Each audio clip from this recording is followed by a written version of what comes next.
Koulbous, frontière soudano-tchadienne. Il y a quelques jours encore, rien ici ne marquait le passage d'un pays à l'autre. Aujourd'hui, à plus de 1000 km au nord-est de N'Djamena, mais à moins de 30 km des premières positions libyennes, les forces armées du Nord d'Hissène-Habré ont installé leur PC principal.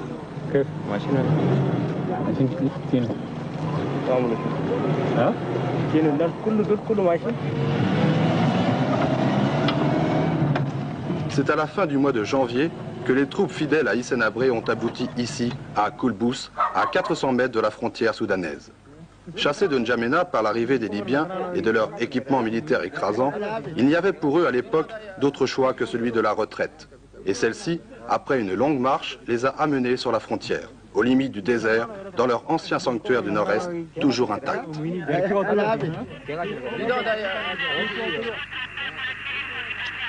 Bon, bien reçu, gardez l'écoute et après avoir fini l'appel collectif, vous passez votre communication. Oscar 3. Oscar 0730 Alpha, Foxtrot Maïka. Foxtrot Maïka, chef deuxième bureau en mission à Lima 21. La défaite infligée en janvier à Hissène-Habré n'a pas réglé pour autant le sort du pays.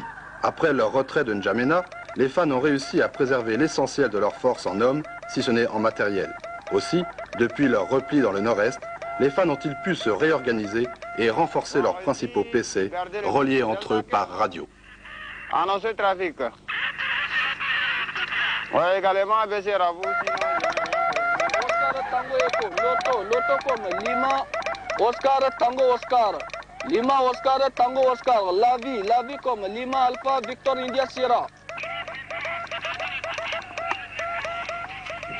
Vous vous êtes rendu sur le terrain, vous avez visité un certain nombre de zones occupées par les fans, à savoir dans la région du Wadaï géographique, dans une partie du BET. Il va sans dire que les fans existent ailleurs au Tchad, y compris dans le nord du Tchad, au nord de Faya-Largeau. Aujourd'hui, les fans tiennent avec la quasi-totalité de leurs forces organisées cette portion du nord-est tchadien adossée au Soudan. Elle fait face aux deux principales villes de la région occupées par les Libyens, Fada et Abéché. Ailleurs, près de Faya-Largeau et plus au sud, il ne reste que des groupes de partisans encore isolés, mais que l'on voit parfois arriver à Koulbous pour s'y ravitailler en munitions. Incontestablement, nous avons des partisans dans l'ensemble du Tchad, du nord du Tibesti au sud et de l'est à l'ouest. Combien sont-ils en tout ces combattants tchadiens qui ne rêvent que de chasser les Libyens? 2000, 3000, plus? Difficile à dire. En tout cas, leur armement est pour l'instant insuffisant face aux chars et aux avions libyens. L'aide extérieure, qu'on dit égyptienne, semble se faire attendre, du moins pour l'armement lourd. Alors, avant de reprendre l'offensive, les forces armées du Nord s'entraînent dans les montagnes. Pour ces combattants, la situation est claire aujourd'hui. L'ennemi est avant tout libyen. On entend rarement parler des forces de la coalition tchadienne, pourtant nombreuses, qui luttent à côté des hommes de Kadhafi. Pour les fans, la troisième guerre du Tchad a commencé. Je pense que cette situation, qui est en fait une clarification historique du processus de lutte, de libération, est une étape très importante c'est une étape qui a pu dessiller beaucoup de yeux, qui a pu ouvrir beaucoup des oreilles, tant sur le plan national que sur le plan international. Et c'est une étape également, incontestablement, qui a su faire la part des choses. Qui lutte réellement pour l'indépendance, la liberté, la dignité du Tchad? Qui est en train de poursuivre des objectifs non avoués?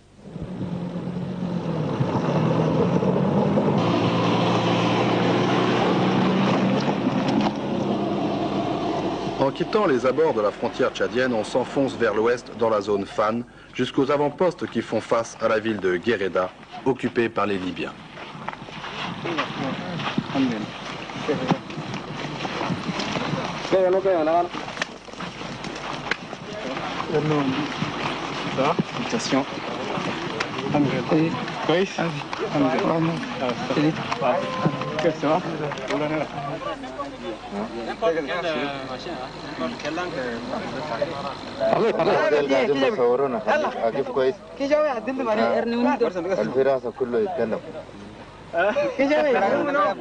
Nous sommes à côté de Guéreda, on peut faire 30 minutes. Nous sommes à 30 minutes de véhicule de Guéreda, Oui. où se trouve la première garnison libyenne. Oui. Et en ce moment, comment se passe la vie ici?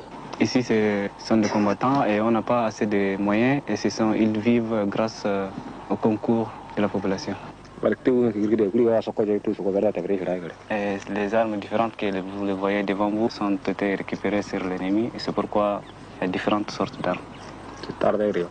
Donc on n'a rien, on ne reçoit rien de l'extérieur.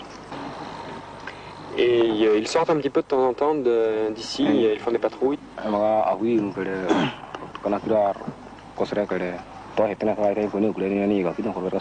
y a deux groupes qui sont partis en patrouille depuis hier et ils ne sont pas rentrés.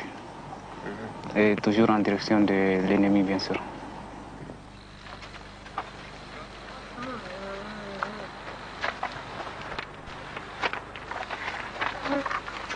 Avec la perte de N'Djamena et des principales villes, les fans ont dû revenir en grande partie à la forme de combat qui avait été la leur à l'origine, la guérilla. Partout, les forces sont dispersées, essayant de se rendre insaisissables, et de chaque PC partent régulièrement des patrouilles à chameaux. Se déplaçant de jour comme de nuit en fonction des alertes aériennes, ces patrouilles, plus silencieuses et moins repérables dans le désert que des véhicules, assurent la surveillance de la zone fan. Elles contrôlent, rassurent les populations sympathisantes et cherchent à se renseigner sur l'ennemi. Seul inconvénient, mais de taille dans la guerre moderne, la lenteur de ces patrouilles.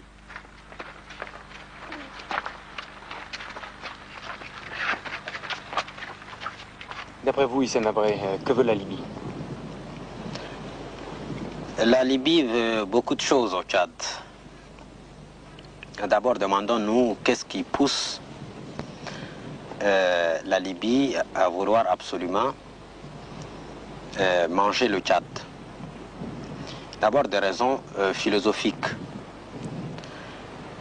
Vous savez que Kadhafi a une conception particulière des relations historiques et des relations internationales et également de la vocation des États et des nations.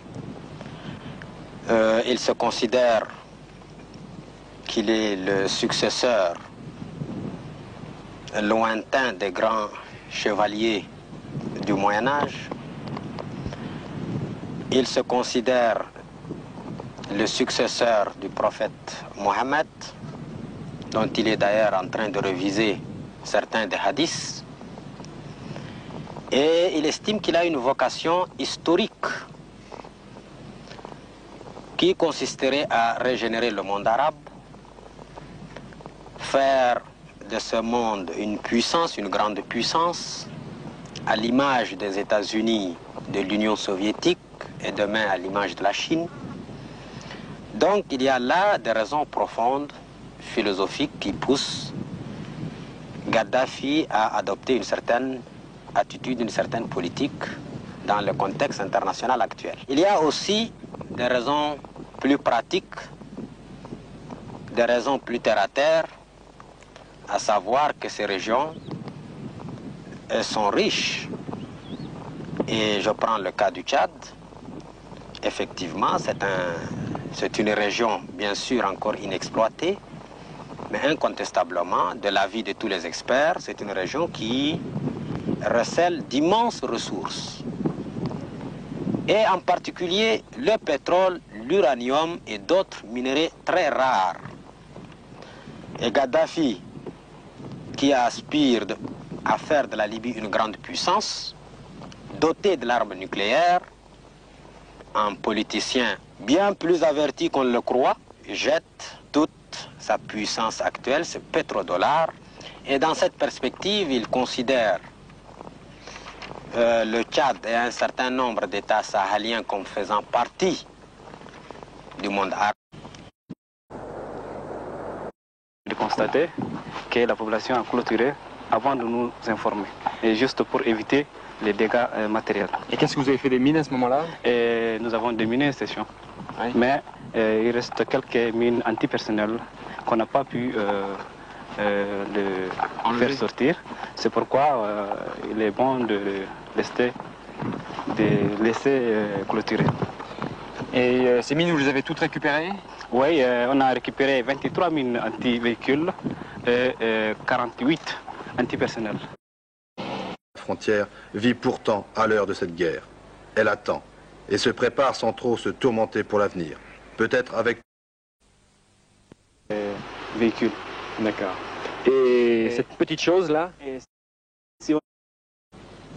Non loin de la ville d'Abéché et non loin de la cheptel tchadien en direction de la Libye. Ces propos, nous les avons entendus partout dans toutes les bouches. Mais il est pour l'instant impossible de se rendre dans la zone contrôlée par les Libyens pour les vérifier.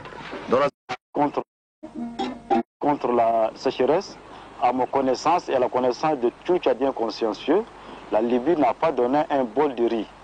Mais la Libye est prête pour mettre tout son arsenal pour la destruction systématique du patrimoine tchadien.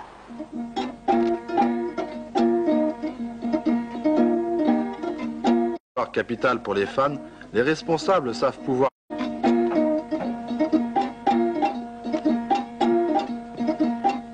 À Iriba, nouvelle et dérisoire capitale pour les fans, les responsables savent pouvoir compter sur cette population qui leur est depuis longtemps acquise.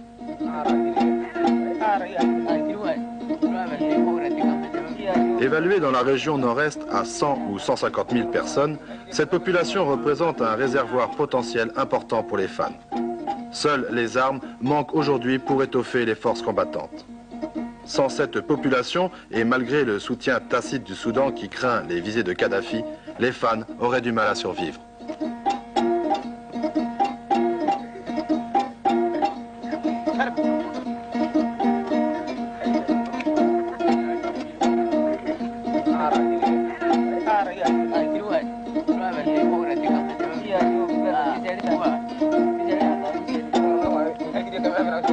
Les problèmes que nous rencontrons sont immenses dans le domaine strictement militaire, autrement dit les problèmes multiples d'une armée, problèmes d'ordre logistique, armement, intendance, problèmes financiers, des problèmes de communication. Vivent quasiment coupés du réseau social complète.